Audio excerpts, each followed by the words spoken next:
नमस्कार, मेके हिंदी चैनल में आपका स्वागत है। मैं हूं सोनलाल शर्मा।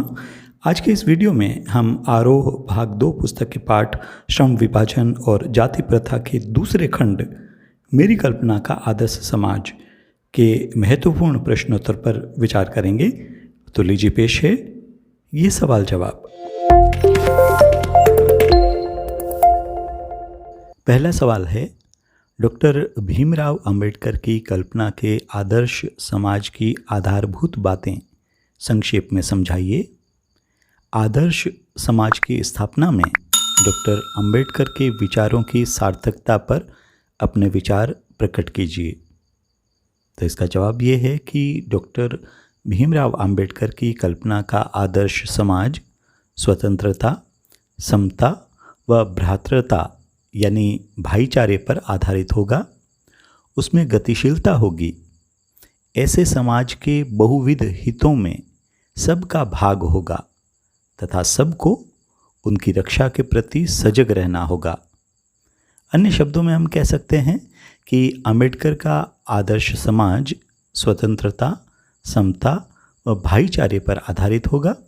सभी को विकास के समान अवसर मिलेंगे तथा जातिगत भेदभाव का नामो निशान नहीं होगा। समाज में कार्य करने वाले को सम्मान मिलेगा। इसका जो दूसरा भाग था प्रश्न का कि आदर्श समाज की स्थापना में डॉक्टर अंबेडकर के विचारों की सार्थकता पर अपने विचार प्रकट कीजिए, तो इसका उत्तर ये होगा कि डॉक्टर अंबेडकर के विचार निश्चित रूप से क्रांतिकारी हैं, परंतु व्यवहार में ये बेहद कठिन हैं। व्यक्तिगत गुणों के कारण जो वर्ग समाज पर कब्जा किए हुए हैं वे अपने विशेष अधिकारों को आसानी से नहीं छोड़ सकते। अगला प्रश्न, लेखक ने मनुष्य की क्षमता के बारे में क्या बताया है?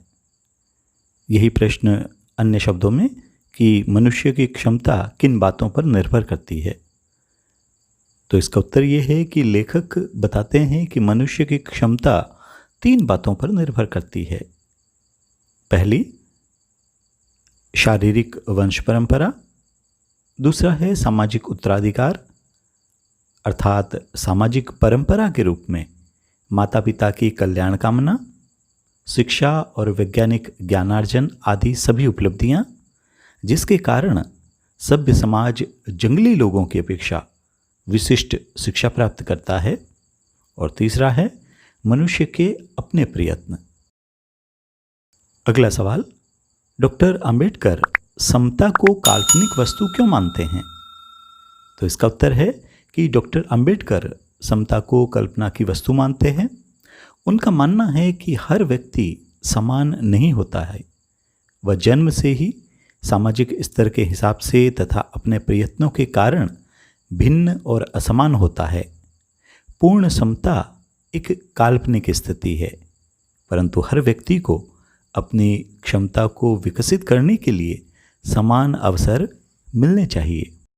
अगला सवाल, लेखक के मत से दास्ता की व्यापक परिभाषा क्या है? समझाइए। दास्ता यानी गुलामी। तो इसका जवाब है कि लेखक के अनुसार दास्ता केवल कानूनी पराधीनता को ही नहीं कहा जा सकता। दास्ता में वह स्थिति भी सम्मिलित है जिससे कुछ व्यक्तियों को दूसरे लोगों के द्वारा निर्धारित व्यवहार व कर्तव्यों का पालन करने के लिए विवश होना पड़ता है। ये स्थिति कानूनी पराधीनता न होने पर भी पाई जा सकती है। अगला प्रश्न, शारीरिक वंश परंपरा और सामाजिक उत्तराधिकार की दृष्टि से मनुष्यों में असमानता संभावित रहने के बावजूद समता को एक व्यवहार्य सिद्धांत मानने का आग्रह लेखक क्यों करते हैं? इसके पीछे उनके क्या तर्क है?